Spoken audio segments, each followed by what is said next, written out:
Irmãos, bom dia a todos. Que a graça, que a paz, que a misericórdia do Senhor Jesus Cristo seja com todos nós, irmãos. Amém. É uma grande alegria estarmos reunidos pelo nome de Cristo Jesus. Devemos estar nesse lugar mais que felizes. É isso que a palavra bem-aventurado significa. Uma alegria que não dá para explicar com palavras. Deus está nesse lugar. Bendito seja Deus. Eu saúdo a todos com a paz do Senhor. Que Deus derrame da sua misericórdia sobre nós e faça resplandecer a sua graça sobre cada um dos que se encontram aqui, das famílias representadas. Agora vamos orar, pedir a Deus que Deus nos ajude a sermos alimentados pela palavra de Deus, compreendendo a sua verdade escrita e sairmos desse lugar cheios do poder do Senhor, decididos a viver para a glória dele todos os momentos da nossa vida. Vamos orar e suplicar ao Senhor. Ó Senhor, nosso Deus, aqui estamos, ó Pai, a te pedir que o Senhor, ó Deus, conceda à tua igreja o gozo de ser alimentado pela tua palavra. Que o Senhor, ó Deus, que sonda mentes e corações, que trouxe os seus escolhidos para ouvir, ó Deus, a tua palavra nesta manhã. Queremos te pedir, ó Deus, que a tua graça, que o teu auxílio, que o teu consolo traga aos nossos corações a paz que somente o Senhor pode nos dar.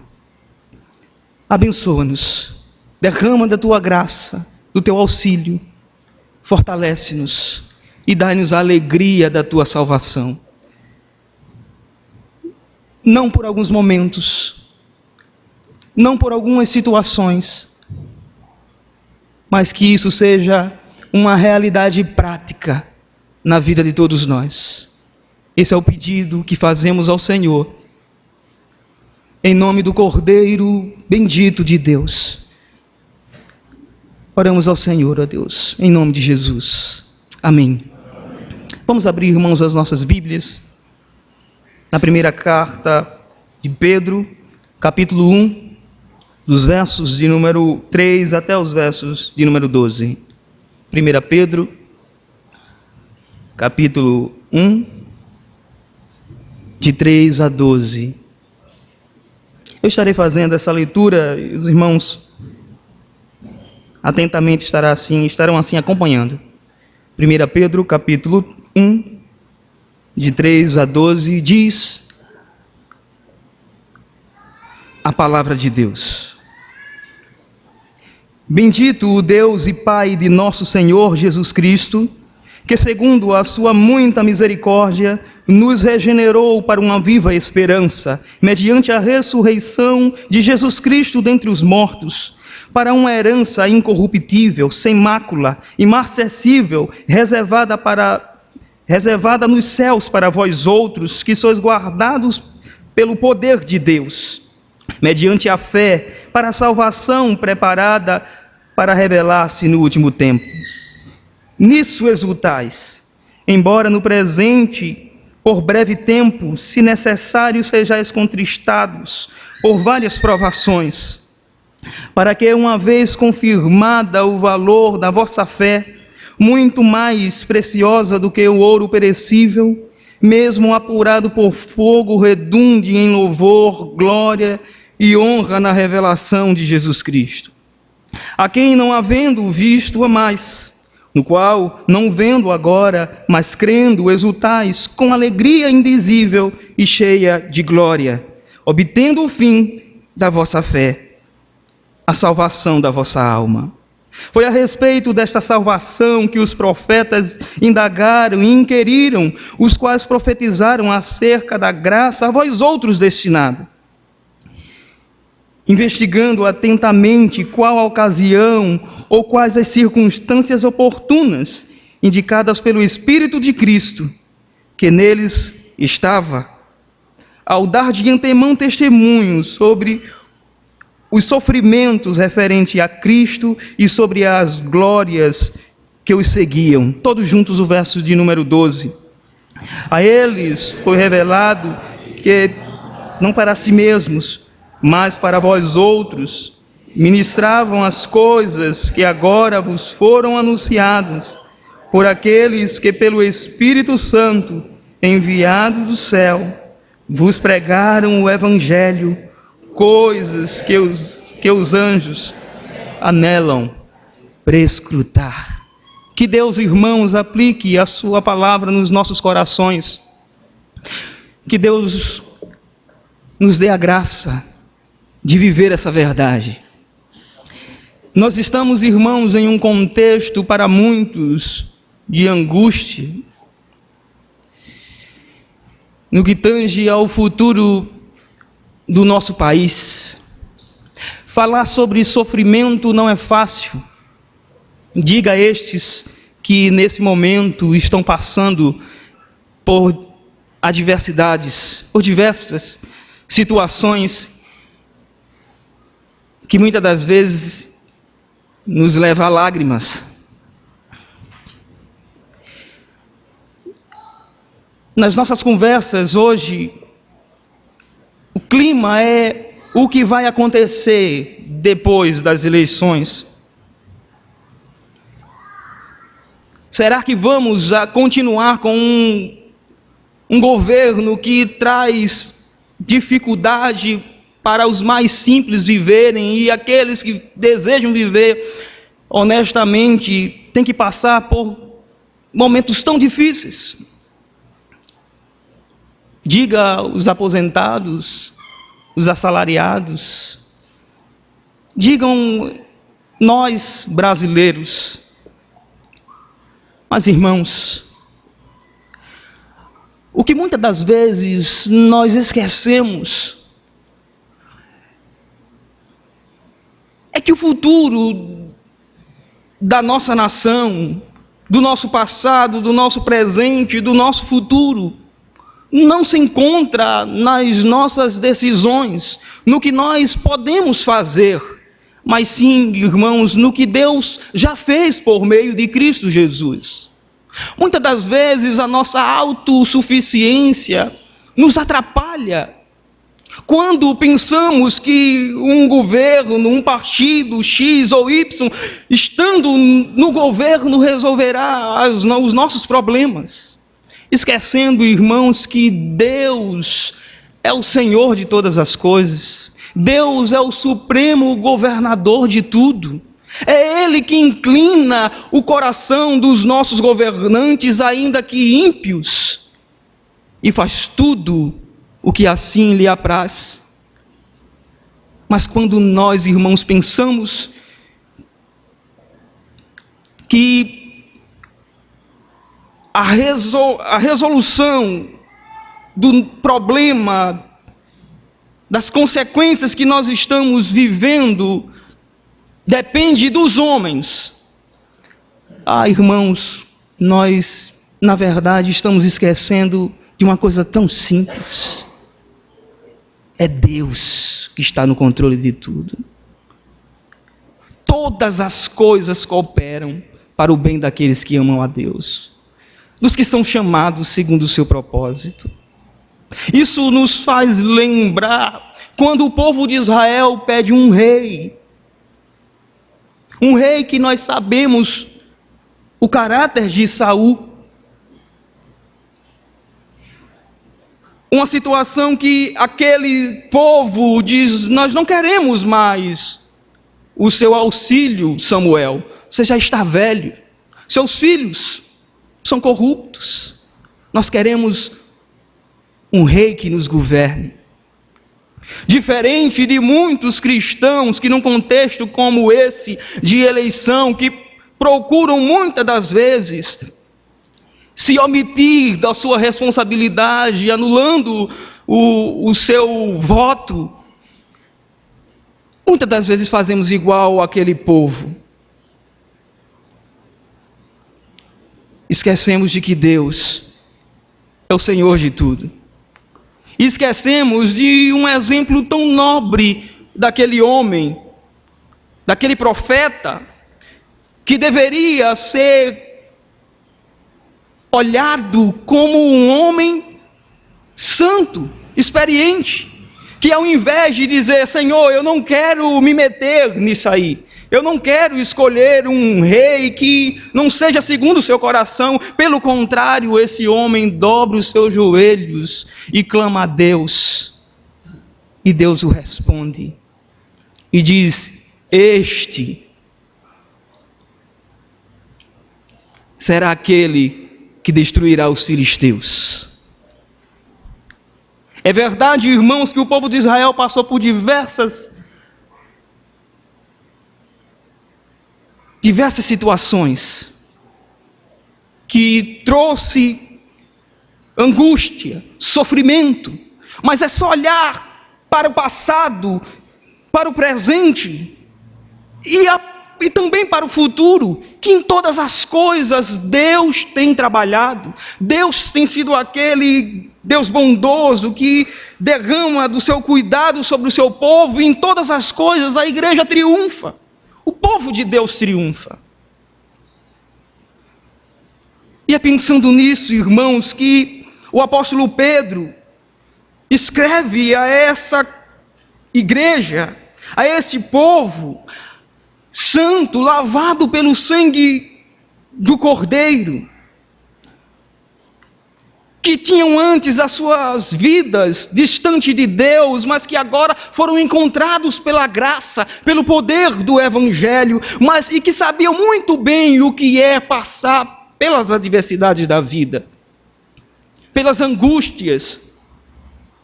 Pedro, quando escreve a estes irmãos, ele não escreve a irmãos que têm os seus lares tranquilos, os seus empregos, mas escreve a irmãos que estão passando por perseguições, irmãos que perderam tudo, irmãos que fogem das suas cidades, por causa de um nome que eles agora buscam honrar.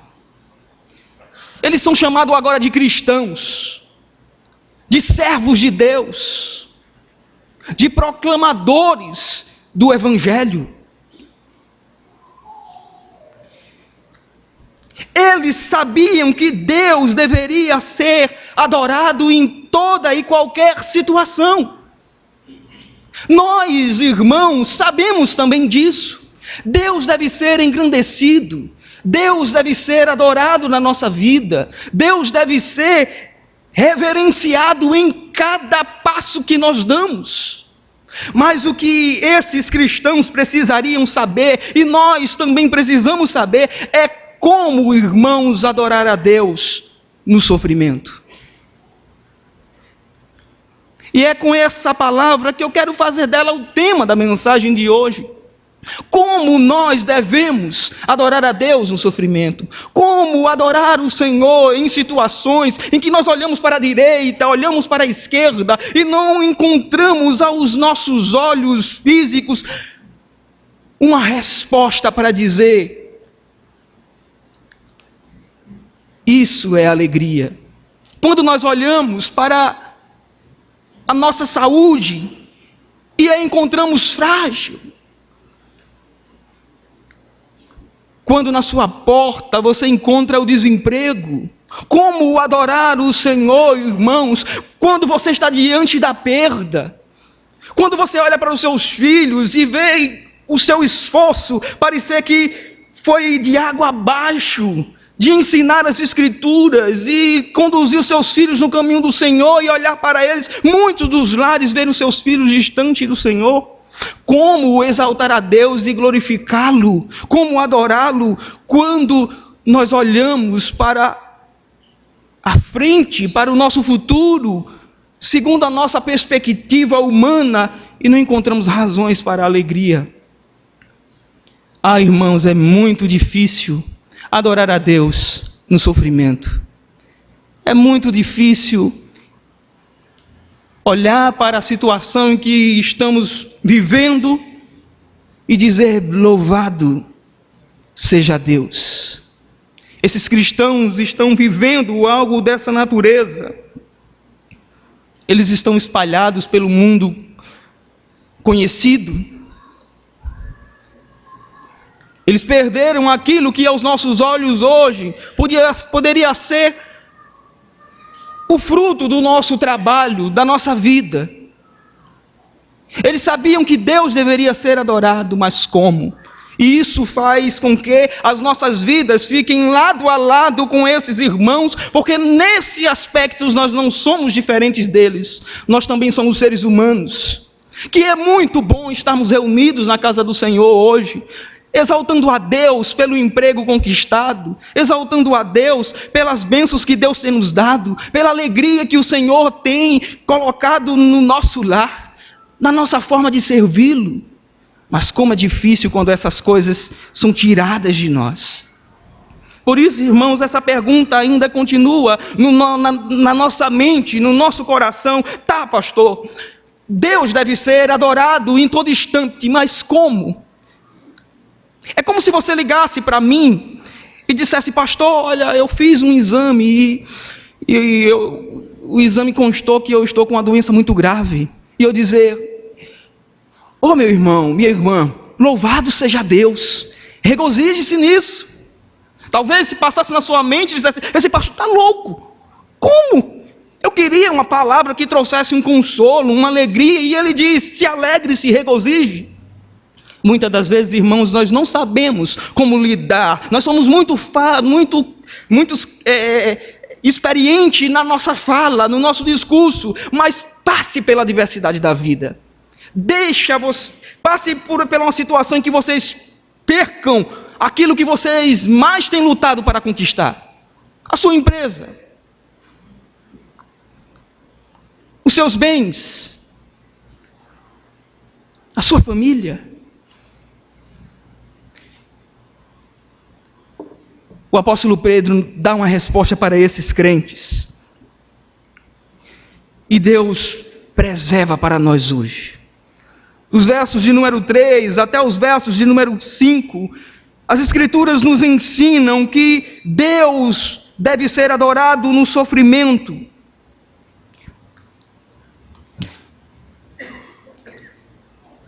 E a melhor forma de adorá-lo, irmãos, é lembrando-nos quem Ele é e o que Ele fez por nós. Deus deve ser adorado no nosso sofrimento, nas nossas adversidades, lembrando, irmãos, quem Deus é para nós, o que Ele fez por você. E o apóstolo Pedro começa adorando a Deus. Ele não começa apresentando as suas queixas, as suas dificuldades. O apóstolo Pedro começa adorando o Senhor e confessando quem Ele é. Bendito seja Deus. É assim que ele afirma. Quem Deus é para você? Ele é o único Deus. E os versos 1 e 2, o apóstolo Pedro apresenta isso, que esse Deus único, poderoso, é aquele Deus, versos de número 2, que nos elege. Um Deus que sabe de todas as coisas, que é presciente, que nos santifica, que nos chama para a obediência, que nos lava com o sangue do seu Filho. Um Deus que olha para nós e em Cristo Jesus nos recebe como filhos, como eleitos.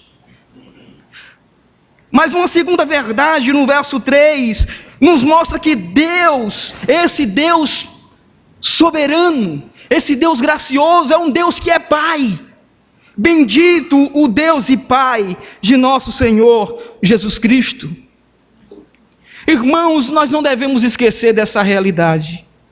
Esse Deus que nos escolhe, que providencia todas as coisas para que Ele seja engrandecido, é um Deus que se importa com o nosso sofrimento, é um Deus que se importa com a nossa dor, é um Deus que se importa com o nosso presente, é um Deus que se importa com o que você está passando, porque Ele é o nosso Pai.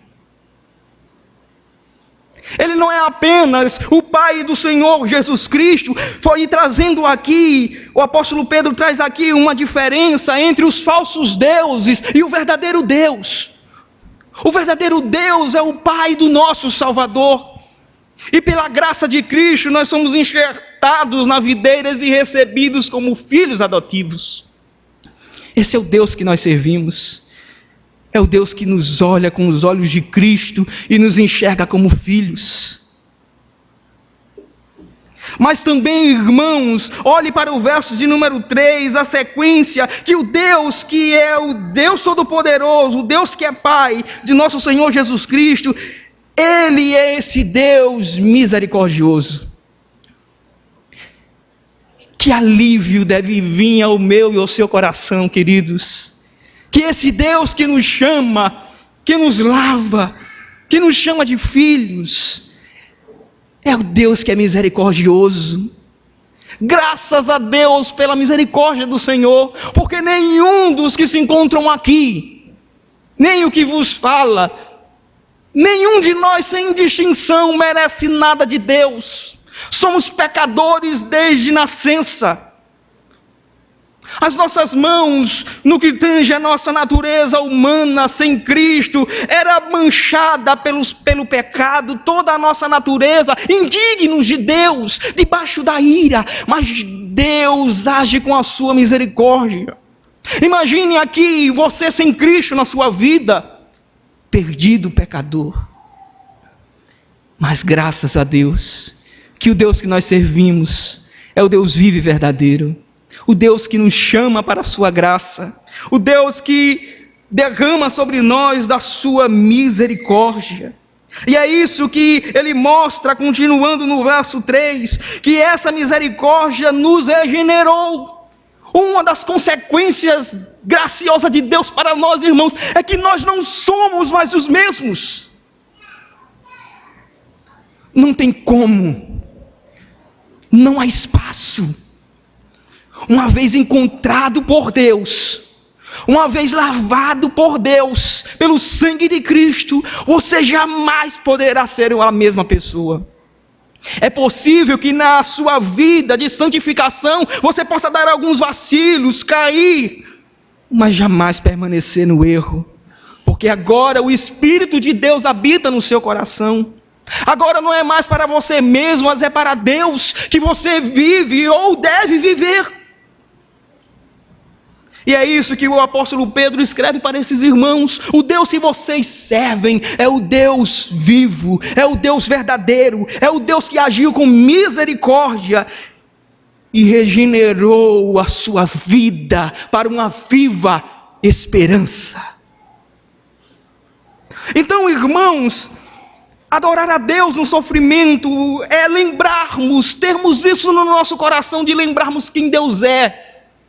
Independente da nossa situação que passamos ou vamos passar, não nos esqueçamos quem Deus é para você. Ele é o Deus e Pai de nosso Senhor Jesus Cristo, que mudou a nossa história, que nos regenerou, que nos deu uma viva esperança. É isso que deve mover as nossas perspectivas no nosso dia a dia. O que Deus faz é perfeito. Ele não faz nada impensado. A esperança que Ele nos dá é viva, porque o Cristo que nós servimos não é um Cristo morto, mas é um Cristo que está sentado à direita do Pai. E é isso que Ele nos diz. Ele nos regenerou para uma viva esperança, mediante a ressurreição de Jesus Cristo dentre os mortos. Essa, irmão, é a primícia que Deus nos traz na sua palavra. A esperança da vida eterna não é uma ilusão, mas é uma realidade quando nós descansamos em Jesus Cristo. E ele vai mostrar isso no verso de número 4, utilizando aqui um recurso da negativa, caracterizando que herança é essa que está reservada para nós nos céus. Observe que a negativa é muito presente aqui, verso de número 4, leamos todos juntos. Para uma herança incorruptível, sem mácula, imarcessível, reservada nos céus para vós outros. Percebe, irmãos, que ele mostra aqui como é essa herança que Cristo conquistou para nós. Ela não se corrompe. Ela não pode ser maculada, é inalterável. Ela é imarcessível. E a palavra imarcessível, ela, na língua original, tem um sentido de algo que não murcha, que não seca, mas é vivo, tem vida, não em nós, mas no nosso Salvador. Essa é a herança, irmãos, que Deus conquistou para nós na pessoa do seu Filho, e o que deve estar dirigindo a nossa vida, a olharmos para todos os aspectos do nosso viver e vermos que servir a Deus é a melhor coisa que nós podemos assim experimentar de Deus. Experimentar da sua graça, da sua misericórdia, da sua esperança e desse presente que Ele nos dá, que é uma herança conquistada pelo próprio Filho de Deus. Mas percebe, irmãos, que essa herança não é somente guardada por Deus, preservada pelo Senhor para nós na glória. As nossas próprias vidas estão nas mãos de Deus. Não somente o que Ele conquistou para nós, mas a sua vida se encontra nas mãos de Deus. Observe o verso de número 5, que sois, todos juntos, que sois guardados pelo poder de Deus, mediante a fé, para a salvação preparada, para revelar-se no último tempo.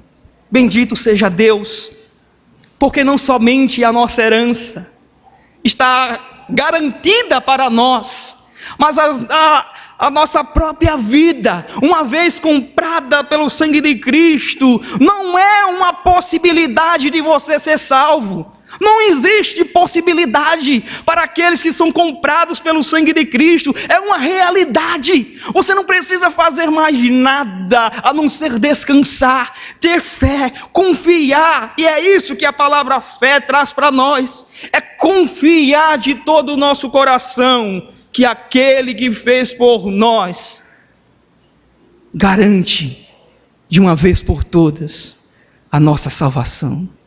Bendito seja Deus. Bendito seja Deus, irmãos.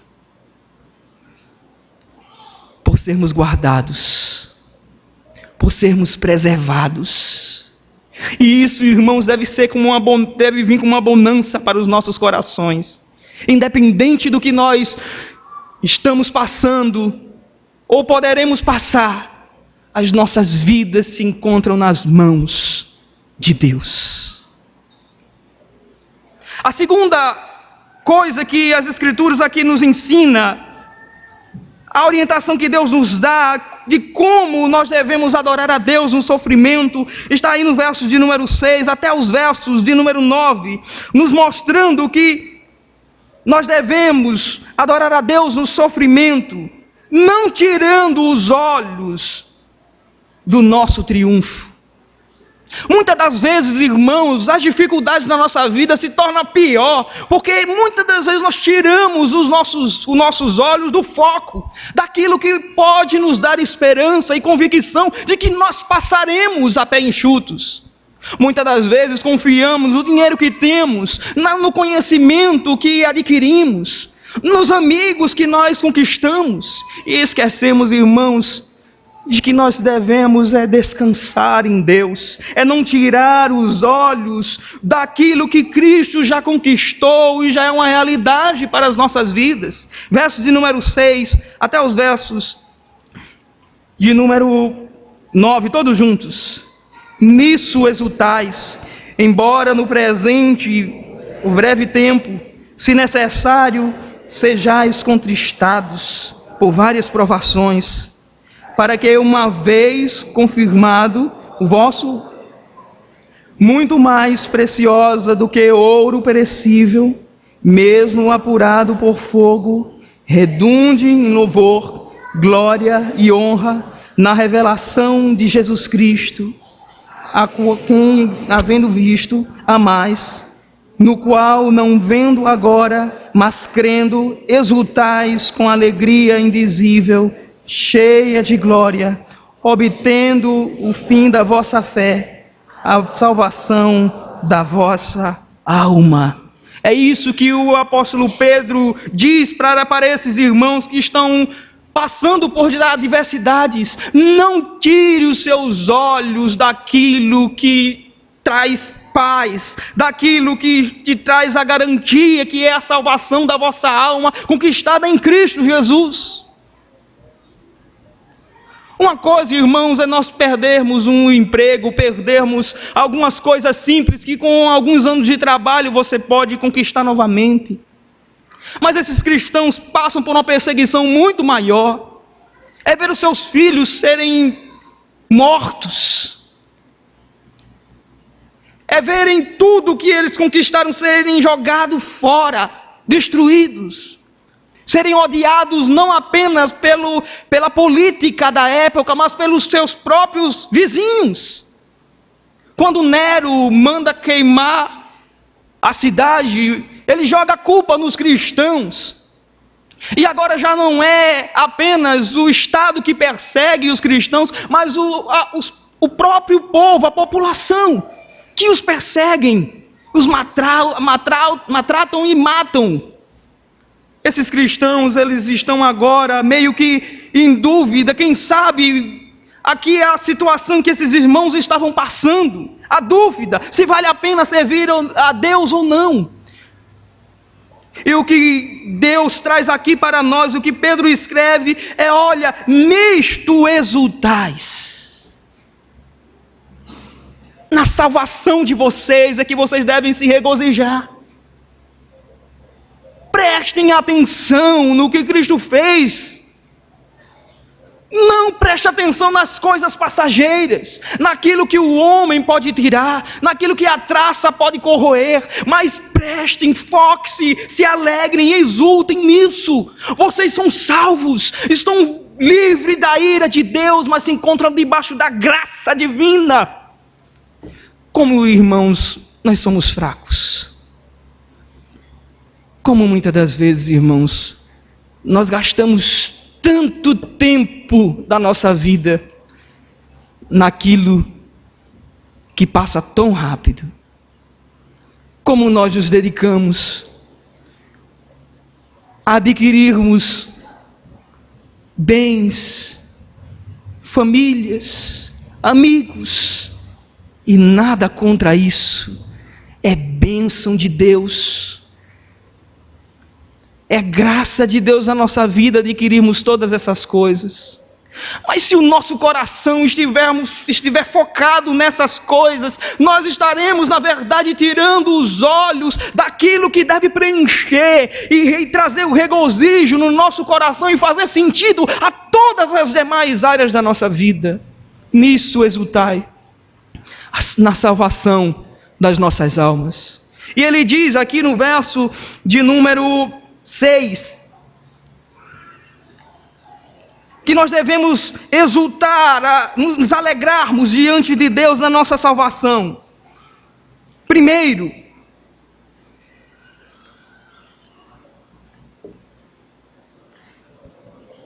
o sofrimento, ele é breve e passageiro. Veja que ele no verso 6 diz: nisto exultais, embora no presente, por breve tempo. Nós devemos, irmãos, independente de situação que passarmos, passar alegres, felizes, com o nosso coração em paz, descansados em Deus. Porque essas coisas que nós passamos, doenças, tristezas, perdas, são passageiras. Logo passa, não dura para sempre. A segunda coisa é que no momento em que nós devemos exultar a Deus no sofrimento, diz aqui as Escrituras que é possível que você não passe por ele. Se necessário, e que partícula maravilhosa aqui traz para nós essa condição, é possível que você passe por um sofrimento, mas é possível que também você não passe. Não quer dizer que por você ser crente, você agora tem que sofrer. Não somos masoquistas. Mas se você passar pelo sofrimento, irmãos, se você passar pela perda, se você está hoje vindo, se arrastando para a igreja, pelas diversas dificuldades que talvez nem o pastor mesmo saiba, mas Deus sabe, exulte, glorifique a Deus, porque o Deus que cuida da sua vida, Ele na verdade está permitindo que você passe por isso, para que você aprenda a depender dEle, a regozijar-se por aquilo que não você faz por Ele, mas por aquilo que Ele faz por você.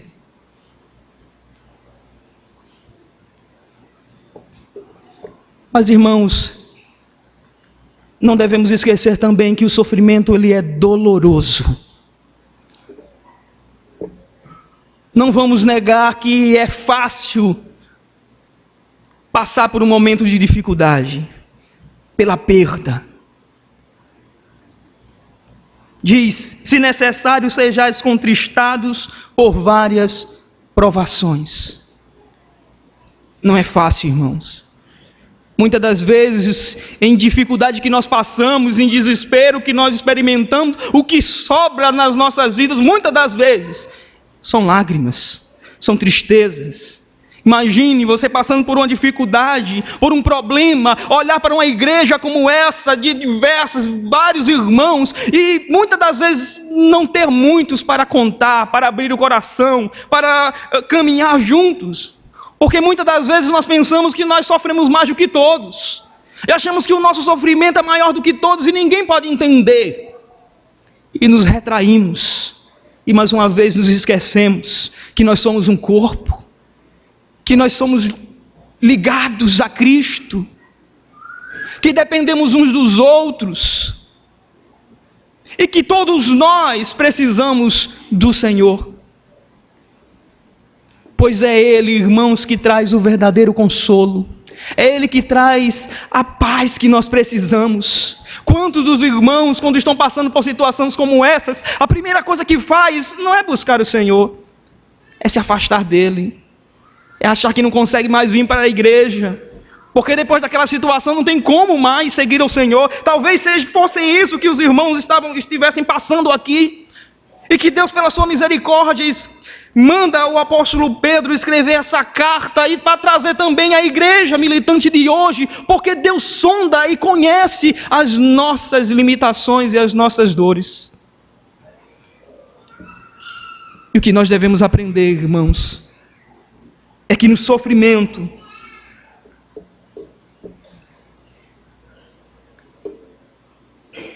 é proveitoso. O sofrimento também, irmãos, é proveitoso. Verso de número 7 nos diz: para que uma vez confirmado o valor da vossa fé, muito mais precioso do que ouro perecível, mesmo apurado por fogo, redunda em louvor, glória e honra na revelação de Jesus Cristo. Quantos de nós aqui passamos por problemas que alguns até disse algum diagnóstico, esse aí não tem mais jeito, ele não vai mais se erguer, não tem condições nenhuma.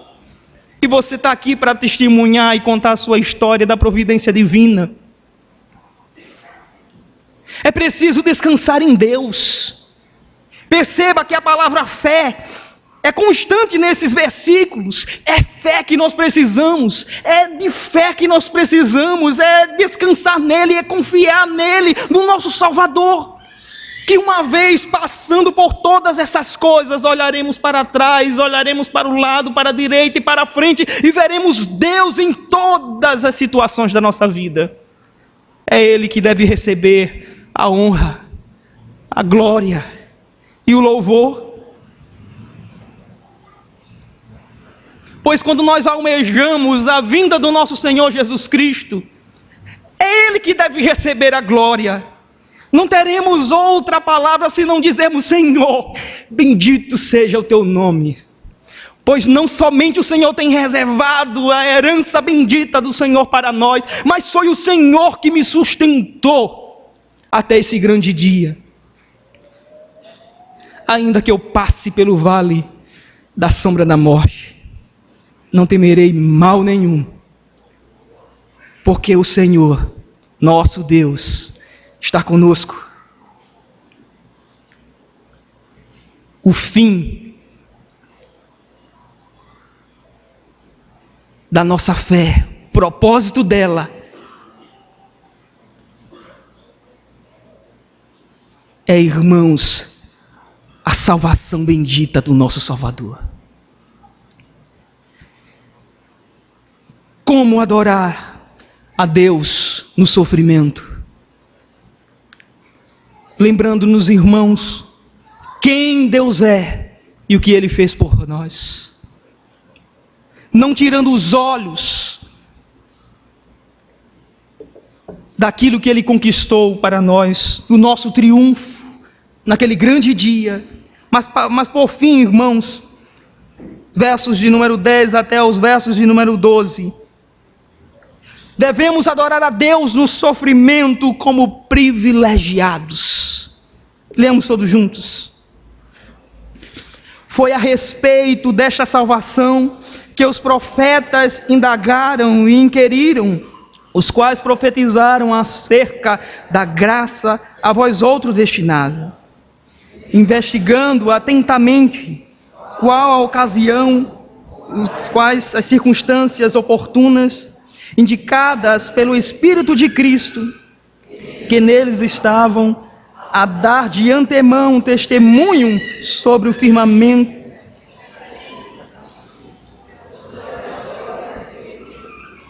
A ele foi revelado que não para si mesmo, mas para vós outros, ministravam as coisas que agora vos foram anunciadas, por aquele que pelo Espírito Santo, enviado do céu, vos pregaram o Evangelho, coisa essas que anjos anelam prescrutar. Devemos, irmãos, passar pelo sofrimento como privilegiados de Deus. Perceba que o apóstolo Pedro agora ele faz uma conexão entre o Antigo Testamento e o Novo Testamento, e colocando Cristo bem no meio, como o elo que une os dois. Pois a mesma mensagem, verso de número 10 e 11, que os profetas anunciaram, é a mesma mensagem, irmãos, que nós recebemos, que foi concretizada na pessoa do seu Filho Jesus Cristo e anunciada pelos apóstolos, chegada até as nossas vidas.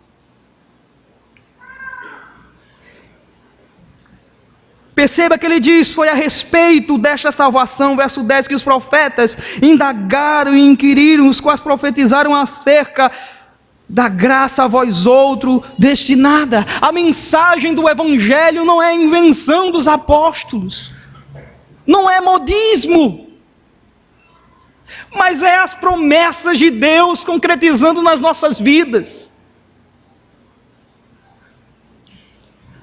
Irmãos, como nós precisamos abraçar essa verdade, a nos regozijarmos de passarmos pelas adversidades da vida, por uma causa nobre que é servir o Deus vivo e verdadeiro. Está disposto a sofrer por causa de Cristo, a perder talvez a nossa paz exterior, perder os nossos bens, perder as nossas casas, perder aquilo que o mundo valoriza, por termos a convicção de que aquilo que Cristo conquistou para nós é o nosso maior tesouro. Eu não sei se você tem esse mesmo desejo que os anjos tinham e têm, em fazer aquilo que Deus confiou a nós, que é receber a mensagem de Deus. Verso de número 12. Pois a palavra prescrutar aqui significa como alguém que estica o pescoço para ver alguma coisa. Os anjos, eles querem saber como vai ser esse glorioso fim. Esse poder que o Evangelho faz, que o Evangelho proporciona para nós. Eles esticam o pescoço, ficam querendo saber, o desejo de ir, o desejo de proclamar. E isso traz para nós, irmãos, a realidade de que sofrer por Cristo, viver por Cristo, deve ser algo contínuo na nossa vida, independente de circunstância e o preço que assim nós podemos pagar. O que essa palavra traz para nós é sofrer por Cristo, é maravilhoso, é bênção, é privilégio, é urgente. Enquanto que nós olhamos para as nossas vizinhanças e olhamos vidas morrendo sem Cristo, as nossas congregações vazias, sem auxílio, e quando isso tem sido muito pouco, muitas das vezes nós nos aconchegamos no nosso contexto agradável, confortável, e muitas das vezes passamos longe do que é sofrer por Cristo. O que Cristo chama a sua igreja hoje, irmãos, é estarmos alertas, atentos, desejosos de anunciar uma palavra que transforma, de sermos úteis no reino de Deus, não apenas louvando e vindo e servindo o Senhor, mas buscando, assim como Isaías: eis-me aqui, envia-me a mim. É isso, irmãos, que as Escrituras nos trata como pessoas privilegiadas, porque foi colocado em nossas mãos, confiado a nós o Evangelho de Deus, o Evangelho de Cristo. Anuncie o reino de Deus, pregue para os seus vizinhos, para os seus amigos, para os seus inimigos, que somente em Cristo encontramos a paz verdadeira, que somente em Jesus Cristo nós temos a convicção de que não morreremos eternamente, mas seremos por Ele vivificados. Aos irmãos que têm sido confirmados por Deus em se preparar para professar a sua fé, como tem sido difícil pregar o Evangelho, viver o Evangelho, lançar fora os vícios. Mas, irmãos, da classe de catecúmenos, permaneçam firmes. Não volte atrás. Aos mais experimentados na fé, sejam um exemplo. E busque em Cristo Jesus A sabedoria para ensinar aqueles que se achegam a esta casa a amar a Deus por aquilo que Ele é, por aquilo que Ele faz e por aquilo que Ele já conquistou para nós, e anunciar essa verdade que se encontra na pessoa bendita do seu Filho Jesus Cristo.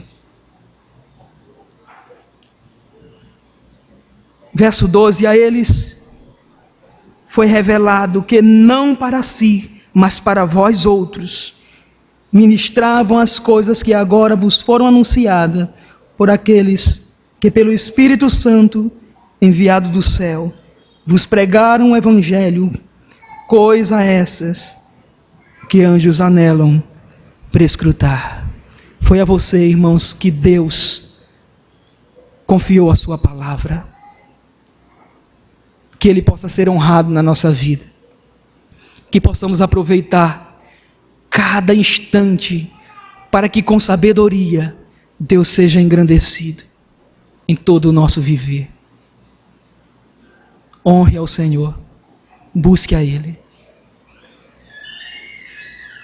Em Cristo Jesus. Amém. Feche